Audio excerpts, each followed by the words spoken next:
अब्दुल्ला बिन अमर रज़ी अल्लाह ताला अन्हु फरमाते हैं कि हम रसूल करीम सल्लल्लाहु अलैहि वसल्लम की मजलिस में बैठे थे तो हुजूर अलैहिस्सलाम फरमाने लगे कि क्या जन्नती आदमी देखने की ख्वाहिश रखते हो? तो हमने कहा बिल्कुल या रसूलल्लाह सल्लल्लाहु अलैहि वसल्लम। तो हुजूर फरमाने लगे कि मस्जिद के दरवाजे की तरफ देखो, जो शख्स अभी दाखिल होगा वो जन्नती होगा। हम सब की नजरें दरवाजे पर टिक गई। इतने में एक बूढ़ी उम्र के शख्स मस्जिद में दाखिल हुए।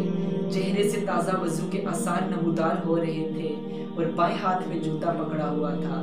वो मस्जिद में तशरीफ लाए, नमाज अदा की और चल दिए। अगला दिन फिर आया तो रसूल करीम सल्लल्लाहु अलैहि वसल्लम फरमाने लगे कि क्या जन्नती आदमी देखने की ख्वाहिश रखते हो? तो हमने कहा या रसूलल्लाह रखते हैं हम जन्नती आदमी देखने की ख्वाहिश। तो रसूल करीम सल्लल्लाहु अलैहि वसल्लम फरमाने लगे कि मस्जिद के दरवाजे की तरफ देखो, जो शख्स अभी मस्जिद में दाखिल होगा वो जन्नती होगा। तो हम सब की नज़रें दोबारा दरवाजे पर टिक गई। तो इतने में दोबारा वही शख्स उसी होलिये में मस्जिद में दाखिल हुए। चेहरे से ताज़ा वजू के आसार टपक रहे थे, बाएं हाथ में जूता था। मस्जिद आए, नमाज अदा की और चल दिए। अगला दिन फिर आया तो रसूल करीम सल्लल्लाहु अलैहि वसल्लम फरमाने लगे कि क्या जन्नती आदमी देखने की ख्वाहिश रखते हो? बिल्कुल या रसूलल्लाह सल्लल्लाहु अलैहि वसल्लम। तो रसूल करीम फरमाने लगे कि उस दरवाजे की तरफ देखो, जो शख्स अभी अंदर दाखिल होगा वो जन्नती होगा। फिर वही शख्स सेम उसी हालत में मस्जिद में दाखिल होते हैं।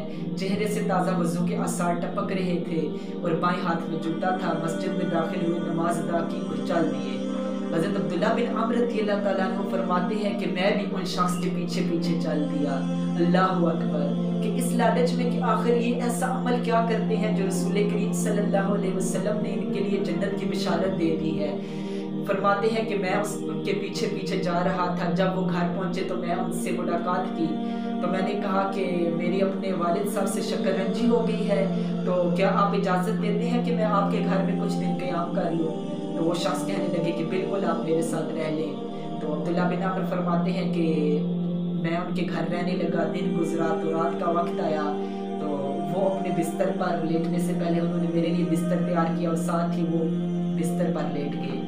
कहते हैं कि वो तो सो के और मैं पूरी रात यही तकता रहा कि आखिर ये अमल क्या करते हैं। पूरी रात गुजर गई, सिर्फ मुझे एक ही अमल उनका नजर आता, वो जिस वक्त भी करवट बदलते तो अल्लाहु अकबर रब का नाम ले लेते। तो इसी तरह सुबह हुई, फजर के वक्त बेदार हुए, नमाज अदा की तो दिन के मामूलात गुजरे, खाना खाया, नमाजें अदा की और फिर इशा का वक्त हुआ, इशा अदा की और सोने का वक्त आया तो वो भी अपने बिस्तर पर लेटे, मैं भी अपने बिस्तर पर लेटा। फिर मैंने सारी रात इसी इंतज़ार में गुजार दी कि आखिर ये अमल क्या करते हैं, आखिर ये अमल क्या करेंगे।